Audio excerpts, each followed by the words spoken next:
And residents in Eastern Canada are preparing for that very same storm system. Dave Phillips is Environment Canada's senior climatologist, and he's joining us from Toronto. Dave, let me start with this question, because you and I have spoken many times over the years. Yes. We talk about polar vortex, we talk about all sorts of phrases. I want to ask you, what is a bomb cyclone?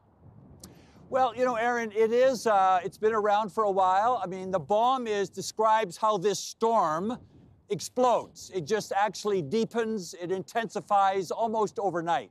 And to qualify meteorologically, the central pressure needs to drop. The lower the pressure, the more intense the storm. If this storm drops 24 millibars in 24 hours, then it's the legal definition, I guess, meteorologically, of a bomb. We think this one will not only drop that much, it may even drop twice as much. It may be like a mega bomb type of thing. So it clearly tells you how powerful the storm is, and it's been described also as like a winter hurricane. Maybe that's a little exaggeration, but has certain elements, the pressure, the low pressure, the strong winds. I mean, we see the winds on this one could be Category 1, Category 2 in parts of Atlantic Canada. So clearly, this is a nasty storm. Historically, they're very concerned. It could be one of the lowest pressures ever seen in a winter storm in the Atlantic Canada. And what can we expect to see, Dave, temperature-wise, as this system goes through and peaks? Well, that's a good point, Erin. You know, it all depends. That temperature's around the freezing mark. And of course, if it's above freezing, you're going to get the rain. Below it, you're going to get the snow. And sometimes that congealed mixture in between. So that's a little tricky to get that right. In parts of the New Brunswick, it'll just be the snow dealing with it.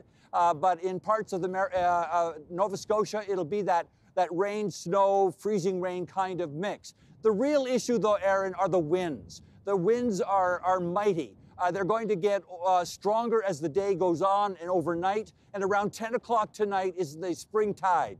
And when the winds compile with that high tide, it's going to cause a lot of inundation, erosion, cause disasters, damage to infrastructure. So this got a lot of punch to this storm. And as it moves away and affects Newfoundland tomorrow, then the cold air will rush down, and we'll see temperatures, rather than 5 degrees today, will be minus 13 tomorrow night. And so everything that fall will freeze. So a lot of concern with this nasty winter blow. And certainly the Maritimes have had some issues with the winds, especially on Christmas Day. We saw about 160,000 customers without power. Absolutely, Erin. I mean, this is just like the second one. And it's just unfortunate it's affecting the same area. I mean, the crews are just totally exhausted from the Christmas Day. People are glad they've got their power on, but my gosh, that we've already seen power outages in Nova Scotia. This is going to be a memorable storm, and I think people have learned from that Christmas Day. They've probably done a few things to prepare better for it, but boy, when in the cold air especially, Erin, you just don't want to be without power. That's nasty. If nature kept it warm and without power, that's easier to deal with. But these cold temperatures, boy, I certainly wouldn't want to be in that situation. Environment Canada's senior climatologist, Dave Phillips. Always great to speak with you, Dave. Thanks for this. Thank you, Erin.